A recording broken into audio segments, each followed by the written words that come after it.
ना रश्मिता सर रेशमा नुहे यही छतर खाई देछि अपत्र बोले कुछ छतर खाई चुट्टीटा जहा करिछु एते लंबा चुट्टी कि सुंदर राजकन्या भले देखा उठला अलक्षणी माने एठी आसिकी भुवनेश्वर आसिकी माने हॉस्टल रे रही कि 12 बाया आखड़ा तार सकाळ जणे आसीबो बाइक रो नै संध्या बेले जणे आसीबो ताको पिक्चर नै जो पुणी खरा बेले लंच डिनर मॉर्निंग रे ब्रेकफास्ट सब तार पूरा हाइजीनिक जणे बेमारी हे जो या देह रे जाउछि केमति के जाने फ्रेंड केमति कथा रे करि जाने बापा आसले तो साड़ी गुडे पकोछु बापा कोन कहू डैडी कोनु सदा बेले बापा बो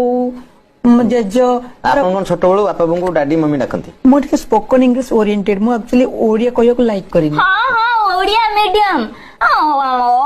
हर्षई दीर्घई परे कोन आसीबनी एबीसीडी सुनी सुनी मने रखिछि अधिका कथा सर विशेष कर घर आनिबो 350 टका भुवनेश्वर केमि तू चलिबो लिपस्टिक रे तो तोर 150 टका पळेला आ 150 टका कोन खाइबो टिकली किनी खाइबो मते 150 टका कहूची 1200 टका रो लिपस्टिक लगौची कोठु आनिछि मो बापा जो धान चाष करे ता